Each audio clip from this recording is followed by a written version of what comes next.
नमस्कार, सुजिस special report में आपका स्वागत है। मैं हूं आपके साथ अश्विनी सरोही। प्रदेश में कानून का राज और अपराधियों पर कड़ा प्रहार राज्य सरकार की सर्वोच्च प्राथमिकता है। समाज में शांति और सुरक्षित वातावरण में ही विकास संभव है। मुख्यमंत्री श्री भजनलाल शर्मा का कहना है कि राज्य सरकार ने प्रदेश में पुलिस व्यवस्था को आधुनिक और सशक्त बनाने के लिए कई क्रांतिकारी कदम उठाए हैं, जिससे आमजन को भयमुक्त वातावरण मिल सके। इसी कड़ी में मुख्यमंत्री श्री भजनलाल शर्मा ने नारायण विहार पुलिस थाना, पत्रकार कॉलोनी और खोरा बीसल थानों का वर्चुअली शुभारंभ किया। इस अवसर पर मुख्यमंत्री ने कहा कि ये केवल पुलिस भवन का लोकार्पण नहीं, बल्कि आमजन के लिए सुरक्षित प्रदेश बनाने की दिशा में एक मजबूत कदम है। उन्होंने कहा कि हमारी सरकार ने आते ही एंटी गैंगस्टर टास्क फोर्स और पेपर लीक प्रकरणों की जांच के लिए एसआईटी का गठन किया। मुख्यमंत्री ने कहा कि अपराध नियंत्रण और प्रदेश में शांति व्यवस्था बनाए रखना हमारी सरकार की प्राथमिकता है। राज्य सरकार द्वारा प्रभावी पुलिसिंग के लिए 2 अतिरिक्त पुलिस अधीक्षक और 2 पुलिस उपाधीक्षक कार्यालय की स्थापना, 22 नए पुलिस थानों का सृजन, 8 पुलिस चौकियों का थाने में क्रमोन्नयन, 35 नई पुलिस चौकियां खोलने की स्वीकृति सहित विभिन्न निर्णय लिए गए हैं।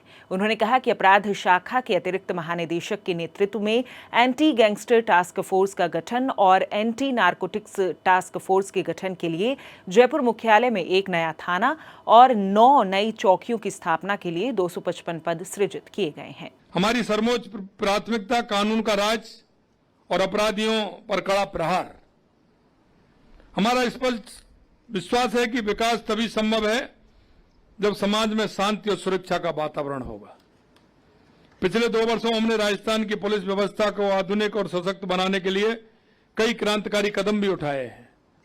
लगातार आप देख रहे हैं, प्रभावी पुलिसिंग के लिए 2 अतिरिक्त पुलिस अधीक्षक और 2 पुलिस उपाधीक्षक कार्यालय भी स्थापित किए गए हैं। प्रदेश में 22 नए पुलिस थाने सृजित किए गए हैं और 8 पुलिस चौकियों को थानों में क्रमोन्नत किया गया है। 35 नई पुलिस चौकियों को खोलने की स्वीकृति दी है। जैसा मैंने कहा, एंटी गैंगस्टर टास्क फोर्स का गठन किया गया है। एंटी नारकोटिक्स टास्क फोर्स के गठन के लिए जयपुर में मुख्यालय में 1 नया थाना, 9 नई चौकियों की स्थापना के लिए 255 पद अलग से सृजित किए गए हैं। राज्य में 65 एंटी रोमियो स्क्वाड का गठन किया गया है, जो स्कूल, कॉलेज, बाजार, धार्मिक स्थल, मॉल, बस स्टैंड अपराधों को रोकने के लिए सक्रिय है। राज्य में 65 एंटी रोमियो स्क्वाड का गठन किया गया है, जो स्कूल, कॉलेज, बाजार, धार्मिक स्थल, मॉल और बस स्टैंड पर अपराधों को रोकने के लिए सक्रिय हैं। 3 महिला बटालियन पद्मिनी, कालीबाई और अमृता देवी का गठन कर 2216 पद स्वीकृत किए गए हैं। मुख्यमंत्री ने कहा कि महिलाओं और बालिकाओं की सुरक्षा के लिए राज्य में 500 कालिका पेट्रोलिंग यूनिट बनाई गई हैं। साथ ही महिला हेल्पलाइन 1090 और राजकॉप ऐप के जरिए शिकायतों का त्वरित निस्तारण किया जा रहा है। पुलिस विभाग द्वारा सभी थानों के अपराधियों का आपराधिक रिकॉर्ड कंप्यूटरीकृत कर दिया गया है। गिरफ्तार व्यक्तियों और गुमशुदा लोगों की सूची राजस्थान पुलिस वेब पोर्टल पर उपलब्ध कराई जा रही है। पुलिस का रिस्पांस टाइम बेहतर बनाने के लिए 25 इंटरसेप्टर वाहन, 750 मोटरसाइकिलें और 500 पुलिस मोबाइल यूनिट वाहन उपलब्ध कराए गए हैं। प्रदेश में अपराध और शिकायतों के स्तर पर सुधार की दिशा में ठोस कदम उठाए गए हैं, जिससे प्रदेश में अपराध का ग्राफ लगातार गिर रहा है। इसी कड़ी में मुख्यमंत्री श्री भजनलाल शर्मा ने नवरात्रि का 6ठा दिन सुरक्षा व्यवस्था में सतत सक्रिय नारी शक्ति को समर्पित किया। मुख्यमंत्री ने अपने सोशल मीडिया संदेश में लिखा कि साहस, संयम और सेवा की प्रतिमूर्ति महिला पुलिस एवं सुरक्षा बल हमारी सुरक्षा की सशक्त दीवार हैं।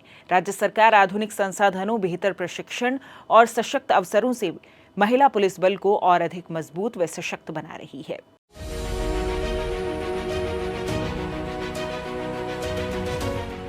धरा की लाज बचाने को नारी ने भी वर्दी अपनाई है। पुरुष के कंधे से कंधा मिलाकर नारी ने भी गाथा रचाई है। जब भी देशभक्ति और सुरक्षा की बातें होती हैं, हम अक्सर वीर जवानों और पुरुष पुलिस कर्मियों की कहानियां सुनते हैं, पर आज प्रदेश की सुरक्षा के लिए हमारी राजस्थान की बेटियां भी किसी से कम नहीं।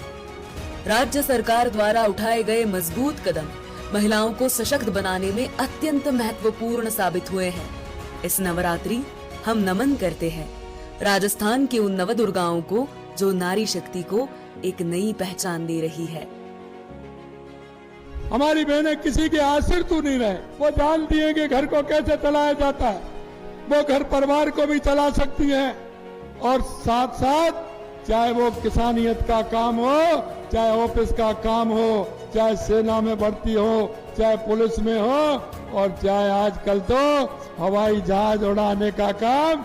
भारत की बेटी सबसे ज्यादा देश के अंदर भारत की बेटी हवाई जहाज उड़ाने का काम कर रही है, ये हमारे लिए गौरव की बात है। राज्य सरकार के इन ठोस प्रयासों से न केवल अपराधियों पर अंकुश लगेगा बल्कि आमजन को सुरक्षित और भय मुक्त वातावरण भी मिलेगा। मुख्यमंत्री श्री शर्मा का विश्वास है कि पुलिस व्यवस्था में लगातार हो रहे सशक्तिकरण से प्रदेश में कानून का राज और विकास की गति दोनों और अधिक मजबूत होंगी। सो जिस स्पेशल रिपोर्ट में फिलहाल के लिए इतना ही, फिर होगी आपसे मुलाकात। तब तक के लिए नमस्कार।